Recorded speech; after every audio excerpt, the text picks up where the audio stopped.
اسلام میں جمعے کا دن بہت بابرکت دن ہے۔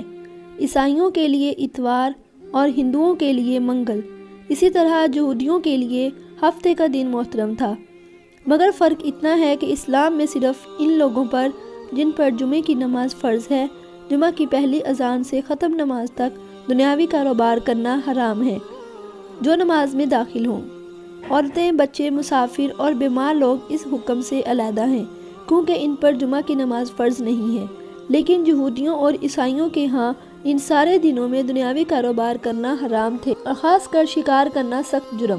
موسیٰ علیہ السلام کے بعد یہ واقعہ پیش آیا کہ بنی اسرائیل کی ایک جماعت بحر کلزم کے کنارے شہر ایلا میں رہتی تھی، جو مدینہ منورہ اور شام کے درمیان ہے۔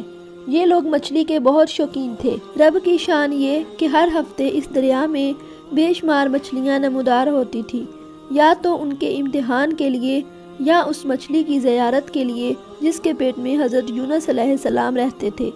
باقی دنوں میں سب مچھلیاں غائب ہو جاتی تھیں۔ ان کے منہ میں پانی بھر آیا اور سوچنے لگے کہ کسی تدبیر سے ان کا شکار کرنا چاہیے، جس سے شکار بھی ہو جائے اور ہفتے کے دن کی بے حرمتی بھی نہ ہو۔ آخر ان عقل مندوں نے یہ ہیلا سوچا کہ دریا کے ارد گرد بہت سے گہرے غار کھود دیے اور دریا سے اس غار تک نالیاں بنا دی۔ جمعے کی شام کو ان نالیوں کا پانی کھول دیتے اور پانی کے ساتھ مچھلیاں ان گھڑوں میں آ جائیں، اور اتوار کے دن ان گھڑوں سے پکڑ لیتے تھے اور کہتے تھے کہ ہم ہفتے کو شکار نہیں کرتے۔ انہوں نے وہ مچھلیاں خوب کھائیں اور فروخت بھی کی، جس سے یہ بڑے مالدار ہو گئے۔ 40 یا 70 سال تک ان کا یہ عمل رہا۔ یہ لوگ کل 70,000 تھے۔ ان کی 3 جماعتیں بن گئیں، ایک تو شکار کرنے والوں کی، دوسرے اس سے منع کرنے والوں کی، اور تیسرے خاموش رہنے والوں کی۔ یہ لوگ کل 12,000 تھے، باقی سب شکاری تھے۔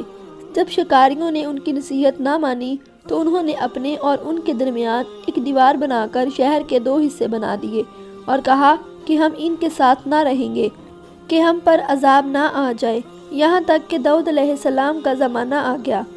آپ نے بھی ان کو شکار کرنے سے منع کیا اور فرمایا کہ قید کرنا ہی تو شکار ہے۔ جیسے کوئی ہرن کو جال میں پھانس لے، اس نے شکار کر لیا، کھائے یا نہ کھائے، اور کھائے تو آج ہی کھائے یا کبھی کسی دوسرے دن۔ غرض کے ہفتے کے دن تمہیں شکار کی ممانت ہے، نہ کہ فقط ہاتھ میں پکڑنے کی یا کھانے کی۔ اس سے باز آ جاؤ، عذاب میں گرفتار ہو جاؤ گے۔ شکاریوں نے کہا کہ ہم تو بہت عرصے سے یہ کام کر رہے ہیں، اگر یہ برا ہوتا تو اب تک ہم کو امن کیوں ملتی؟ تب داؤد علیہ السلام نے یہ دعا فرمائی، جس سے رب کا غضب آ گیا، اور رات میں یہ سب کے سب بندر بن گئے۔ جوان لوگ بندر اور بوڑھے لوگ سور بنا دیے گئے۔ ان کے عقل و حواس تو باقی رہے، مگر ان کی قوت گوائی جاتی رہی اور جسموں سے سخت بدبو نکلنے لگی۔ صبح کے وقت اس محلے کے لوگوں نے دیکھا کہ نہ تو اس محلے سے کوئی آدمی آیا ہے، نہ کوئی آواز، نہ کوئی دھواں وغیرہ نکلتا ہے، تو یہ دیواروں پر چڑھ کر ان کے گھروں میں داخل ہو گئے۔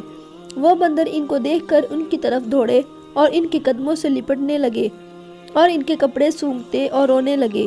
ان لوگوں نے کہا کہ کیا ہم نے تمہیں شکار کرنے سے منع نہیں کیا تھا؟ وہ بندر سر ہلاتے اور آنسو ان کے رخساروں پر بہتے تھے۔ اس حال پر ان کو 3 روز گزرے اور سب ہلاک کر دیے گئے، نہ کوئی باقی بچا اور نہ ان کی نسل چلی۔ لوگوں میں مشہور ہے کہ موجودہ بندر انہی کی نسل میں سے ہیں، لیکن یہ غلط ہے۔ ان سے پہلے بھی بندر تھے اور یہ موجودہ بندر ان سے پہلے بندروں کی اولاد میں سے ہی ہیں، کیونکہ صحیح روایات میں ہے کہ کوئی مسخ شدہ قوم 3 دن سے زیادہ نہیں جیتی، نہ کھاتی ہے، نہ پیتی ہے، اور نہ ہی اس کی نسل چلتی ہے۔